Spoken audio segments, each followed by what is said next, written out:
स्वागत है आप सभी लोगों का आपके अपने YouTube channel DD education centre पर। मैं हूं धीरज और आज के इस वीडियो में हम लोग चतुर्भुज पढ़ेंगे। चतुर्भुज में देखिए, आज इस वीडियो में हम लोग समांतर चतुर्भुज के बारे में अच्छे से पढ़ेंगे और सीखेंगे। तो ये देखिए आपका समांतर चतुर्भुज, ठीक है। समांतर चतुर्भुज का देखिए परिभाषा होता है एक चतुर्भुज जिसमें सम्मुख भुजाओं का प्रत्येक युग्म समांतर होता है, ठीक है, उसे हम समांतर चतुर्भुज कहते हैं। इसका परिभाषा आप नोट डाउन करके लिख लीजिए।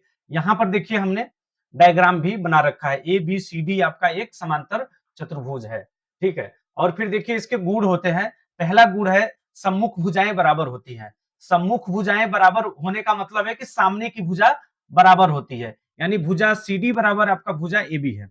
ए बी और सी डी आपका बराबर है, ठीक है। तो यहां से आप लिख भी दीजिए यहाँ पे कि भुजा ए बी बराबर सी डी। आप यहां से पहला पॉइंट क्या पाए कि भुजा ए बी बराबर आपका क्या है, भुजा सी डी। एक पॉइंट हो गया। सम्मुख भुजाएं बराबर होती हैं, तो आपका देखिए भुजा एडी बराबर होगा भुजा बीसी। भुजा एडी बराबर भुजा बीसी होगा। तो इसको भी आप यहाँ पे नोट डाउन कर लीजिए कि भुजा एडी बराबर भुजा बीसी, यानी ये भुजा बराबर है इसके, ठीक है, बीसी के। तो यहाँ पर देखिए पहले गुण में हमने क्या सीखा, सम्मुख भुजाएं बराबर होती हैं, यानी भुजा एबी के सामने आपका भुजा सीडी है, ये दोनों भुजा बराबर होगी। और भुजा एडी के सामने देखिए भुजा बीसी है, तो एडी बराबर बीसी। तो यहाँ पर हमने लिख दिया एबी बराबर सीडी और एडी बराबर बीसी। और फिर देखिए दूसरा गुण है सम्मुख कोण बराबर होते हैं। अब सम्मुख कोण कौन कौन से होंगे, यहाँ पर देखिए सम्मुख कोण आपका एक कोण ए है, कोण ए, और कोण ए के सामने है आपका कोण सी। तो दूसरा गुण है कि सम्मुख कोण बराबर होते हैं। तो कोण ए के सामने क्या है, कोण सी। तो ये सम्मुख कोण बराबर होते हैं। तो यहां से आप लिख सकते हैं कि कोण ए बराबर है आपका कोण सी के। एक पॉइंट मिला। और दूसरा देखिए सम्मुख कोण कौन सा है, कोण बी। यहां पर देखिए कोण बी के सामने है कोण डी, ये भी आपका बराबर होगा, यानी कोण बी बराबर रहेगा आपका क्या, कोण डी, क्योंकि ये भी क्या है, सम्मुख कोण है। और सम्मुख कोण क्या होता है, बराबर होता है समांतर चतुर्भुज का, ठीक है। आगे बढ़िए। विकर्ण एक दूसरे को समद्विभाजित करते हैं। विकर्ण एक दूसरे को समद्विभाजित करते हैं। तो यहां पर देखिए आप सबसे पहले क्या करिए, विकर्ण ड्रा करिए।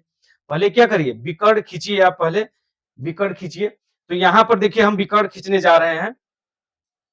तो यहां पर देखिए विकर्ण कौन सा है, शीर्ष बिंदु ए को सी से मिलाएंगे तो एक विकर्ण ए हो जाएगा, और बिंदु बी को बिंदु डी से मिलाएंगे तो दूसरा विकर्ण हो जाएगा। तो हम पहला विकर्ण खींचने जा रहे हैं, ठीक है, पहला विकर्ण हम खींचने जा रहे हैं। तो यहाँ पर देखिए बिंदु ए को हमने क्या किया, बिंदु सी से मिला दिया, ठीक है। और दूसरा विकर्ण आपका ये है। यहाँ पे क्या गुण है, विकर्ण एक दूसरे को समद्विभाजित करते हैं। विकर्ण एक दूसरे को समद्विभाजित करते हैं। ये देखिए हमने दूसरा विकर्ण हमने ये ड्रा कर दिया, ठीक है, ये हो गया आपका दूसरा विकर्ण, ठीक है। विकर्ण एक दूसरे को समद्विभाजित करने का मतलब क्या होता है, यहाँ पर देखिए आपका यहाँ पे पॉइंट ओ पे मिल रहा है, इस बिंदु को मान लीजिए बिंदु ओ। कहने का मतलब आपका ओ ए बराबर ओ सी होगा और ओ डी बराबर ओ बी होगा, ठीक है। तो यहां से आप एक पॉइंट इसको भी लिख लीजिए, ओ ए बराबर ओ सी, ओ ए बराबर ओ सी हमें प्राप्त होगा इस गुण के माध्यम से। और ओ बी बराबर ओ डी होगा, ओ बी बराबर ओ डी होगा। तो ये देखिए समांतर चतुर्भुज क्या होता है और समांतर चतुर्भुज का गुण क्या होता है, आज के इस वीडियो में हम लोगों ने पढ़ लिया। अगले वीडियो में देखिए हम लोग ये पढ़ेंगे, अगले वीडियो में हम लोग समचतुर्भुज के बारे में पढ़ेंगे और सीखेंगे।